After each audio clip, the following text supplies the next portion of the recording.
In a growth mindset, challenges are exciting rather than threatening. So rather than thinking, "Oh, I'm going to reveal my weaknesses," you say, "Wow, here's a chance to grow." What did you learn today? What mistake did you make that taught you something? What did you try hard at today? No matter what your current ability is, effort is what ignites that ability and turns it into accomplishment. Effort is one of those things that gives meaning to life. Effort means you care about something, that something is important to you and you are willing to work for it. Picture your brain forming new connections as you meet the challenge and learn. Keep on going. Failure is information. We label it failure, but it's more like, "This didn't work, I'm a problem solver, and I'll try something else. What can I learn from this? What will I do next time I'm in this situation?" Important achievements require a clear focus, all-out effort, and a bottomless trunk full of strategies. Plus allies in learning. We like to think of our champions and idols as superheroes who were born different from us. We don't like to think of them as relatively ordinary people who made themselves extraordinary.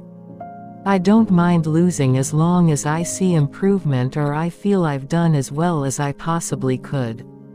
Why waste time proving over and over how great you are, when you could be getting better?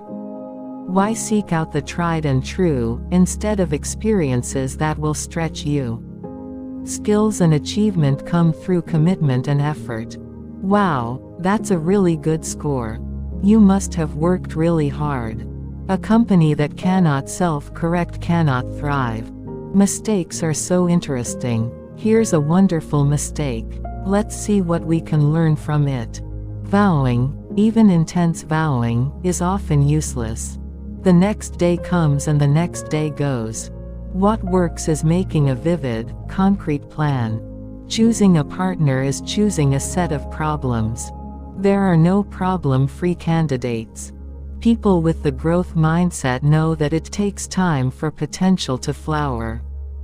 Praising children's intelligence harms their motivation and it harms their performance. True self-confidence is the courage to be open, to welcome change and new ideas regardless of their source. Real self-confidence is not reflected in a title, an expensive suit, a fancy car, or a series of acquisitions. It is reflected in your mindset, your readiness to grow. The whole point of marriage is to encourage your partner's development and have them encourage yours. The wrong kind of praise creates self-defeating behavior. The right kind motivates students to learn.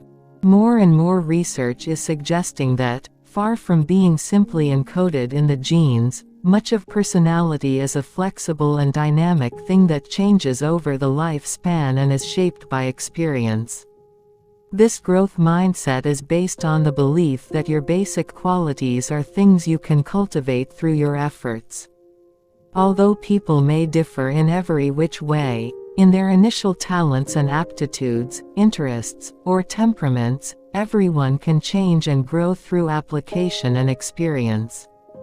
Many growth-minded people didn't even plan to go to the top. They got there as a result of doing what they love. It's ironic. The top is where the fixed mindset people hunger to be, but it's where many growth-minded people arrive as a byproduct of their enthusiasm for what they do. The growth mindset allows people to value what they're doing regardless of the outcome. When you're lying on your deathbed, one of the cool things to say is, "I really explored myself." This sense of urgency was instilled when my mom died. If you only go through life doing stuff that's easy, shame on you. When people believe their basic qualities can be developed, failures may still hurt, but failures don't define them. And if abilities can be expanded, if change and growth are possible, then there are still many paths to success. People with the growth mindset, however, believe something very different. For them, even geniuses have to work hard for their achievements. And what's so heroic, they would say, about having a gift? They may appreciate endowment, but they admire effort, for no matter what your ability is, effort is what ignites that ability and turns it into accomplishment. People with a fixed mindset were only interested when the feedback reflected on their ability. Their brain waves showed them paying close attention when they were told whether their answers were right or wrong.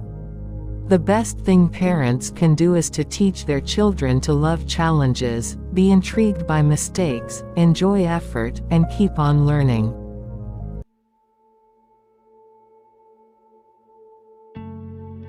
Carol Susan Dweck, born October 17, 1946 in New York. Her father worked in the export-import business and her mother in advertising.